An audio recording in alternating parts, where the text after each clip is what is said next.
Hello all, Tri-Glide Ed here. I'm just leaving the place. Actually, where my mom and daddy is buried. And right up here and see Mama. Just gonna go by. I was over the other day, but had to take care of a little business.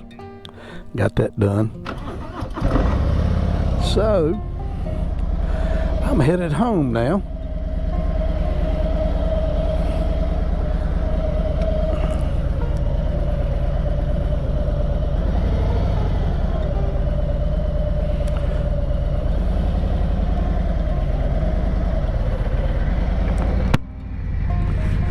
I'll take you folks this way. I'm gonna go the back way out.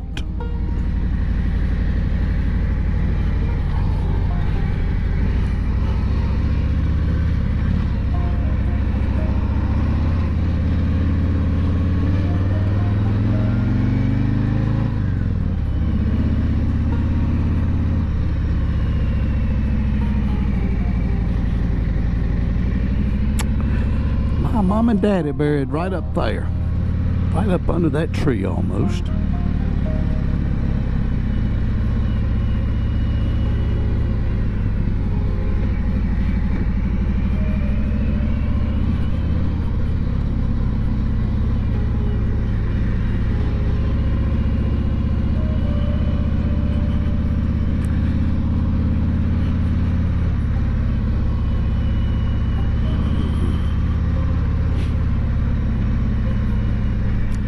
We'll have to go around this building here.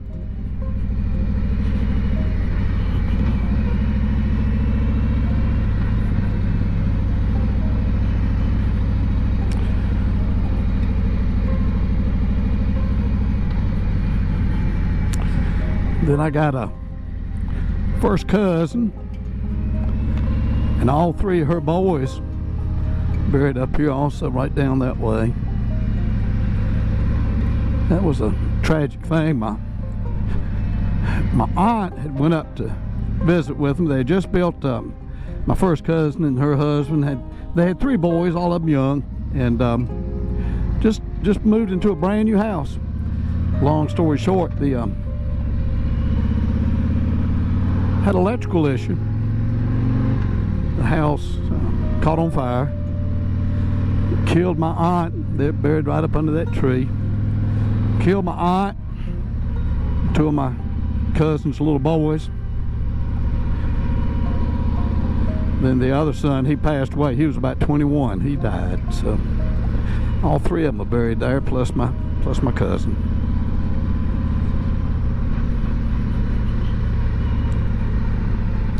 You know, sometimes life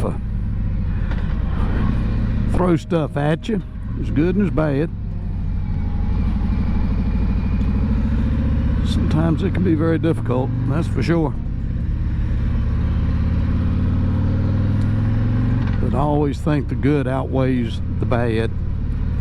Doesn't seem that way sometimes. I know we've all, anybody's got some age on them, and those that don't sometimes, we've all been hurt, you know, it's called life.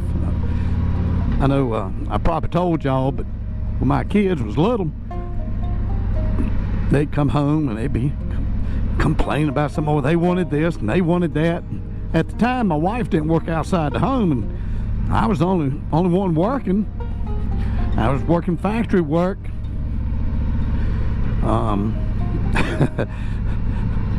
remember I was working at the Eaton Corporation in Salem, and the plant was getting ready to shut down. And they did go by seniority. I'd been there 8.5 years. And I know it sounds, some of y'all younger folks won't understand it, but I made $12,000 one year there, which was real good money. The Eaton Corporation, who's still in business. I was in the ITD, Industrial Truck Division, but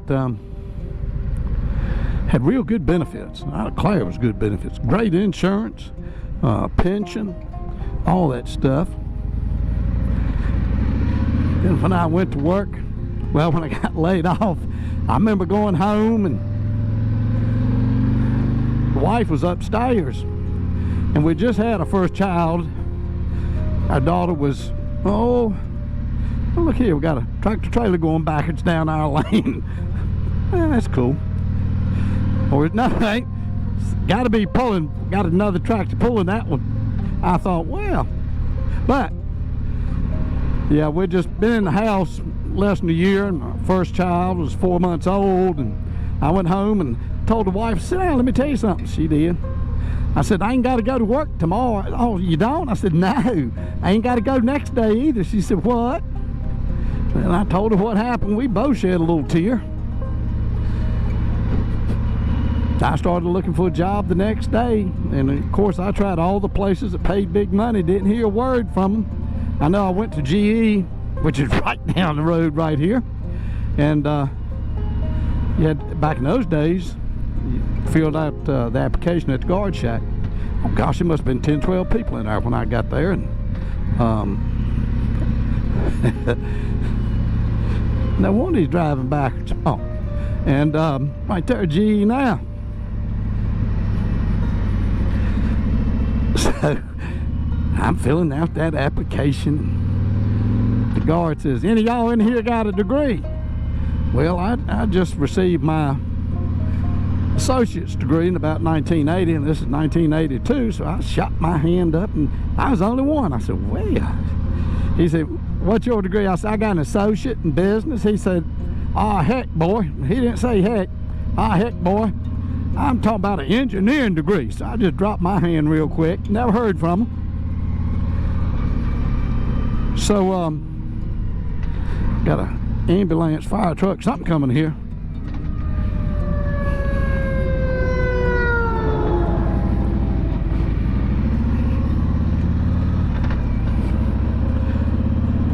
There's another one coming back there too. So, I went to work. I was out of work for 5 weeks. I went to work for a factory in Rocky Mount.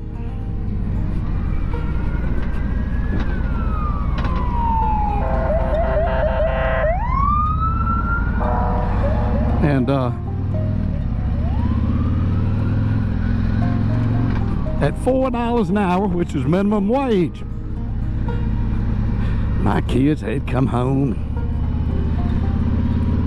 and I wanted a job. I know when I got hired, I told the gentleman, he was the executive vice president there, he happened to be a neighbor, and I told him I was not looking for a position. I needed a job, and that's exactly what I got, was a job. I worked on a glue machine. I tailed the glue machine and plant to the rough end plant, and that rough end plant, they called it that for a reason. Trust me. But yeah, my kids, when they were small, we were doing everything we could for my wife to stay home, and with the children, which was what we did. But then my kids, they was young, and they'd come home, Daddy, can we get this? I said, no. Yeah, Daddy, such and such has got such and such. Can we get? I said, no. Oh, Daddy, that ain't fair. And you know what I told them? And to this day, that will be my legacy to my children. Because I told them, I said, you know what? Life ain't fair. Get over it. That's the truth. Life ain't fair. Get over it. You know, we do the best we can. And that's when we get them bumps and hits and all that stuff. So I got that settled, didn't I? It's 4:19. I'm gonna go home. I think I don't know if I go over the mountain or not. I might just go down 220.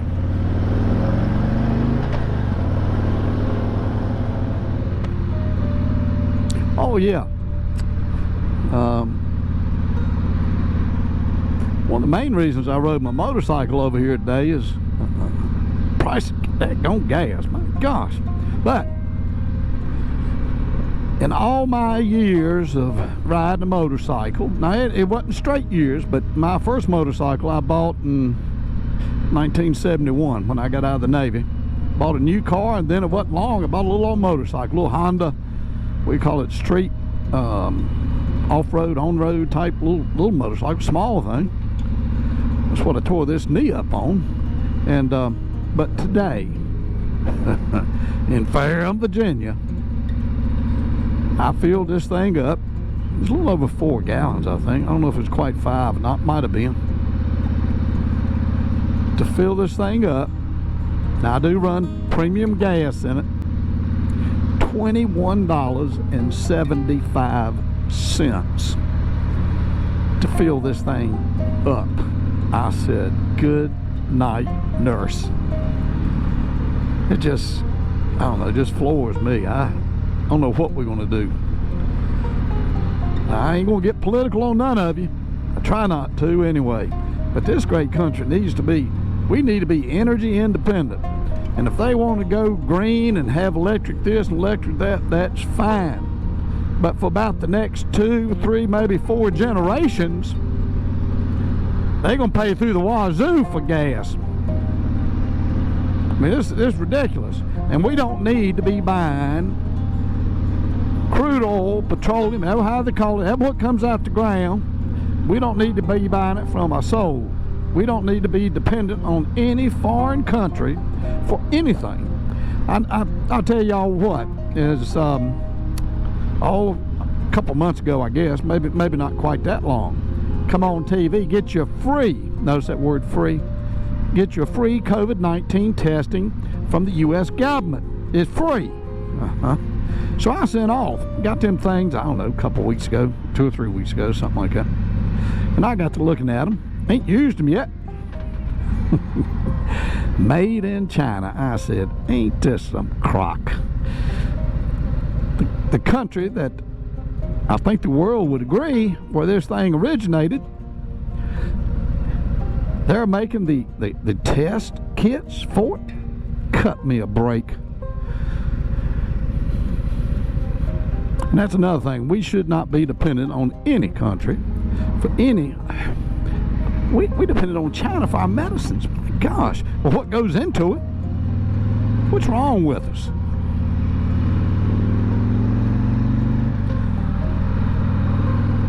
I know what it's called, and in my opinion, it's called greed. You know, corporations have got to make money. They say, well, these people get paid this much money. They get paid this much money. Yeah, but they might employ 50,000 people that are feeding their families and having a home and riding a motorcycle because they're able to go to work. I know it's a cuss word nowadays, W-O-R-K. When the government pays you it was paying you $600 to sit on your butt, and the government paying you. Did you get that? Now, we all know how much money the government has. The government has zero money. Not a nickel. That's our nickel that pays for everything. Oh, shoot. I better calm down. I'll get myself all riled up here. But it's sad, ain't it? When people say free, it's like free, you can get a free education. Oh, you can? Yeah. I thought that was pretty good myself, be quite honest with you. These professors are going to teach and everything for nothing. So if they want to teach for nothing, yeah. I guess, you know, you won't have to have a book. Unless one of the teachers buys the books for you. That might be. Maybe that's what they mean by free. Free. Somebody, I told my granddaughter, and she's in the 6th grade this year.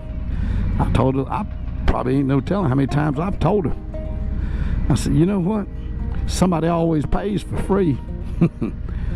Ain't nothing free. Not to be purchased anyway.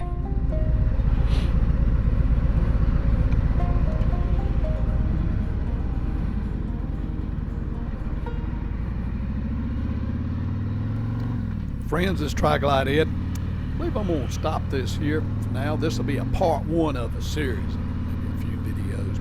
But I want to thank you for watching. I do appreciate it. I want y'all all to go out there. I want y'all to have some fun. And I want y'all to ride safe. All right. Y'all take care now. Bye.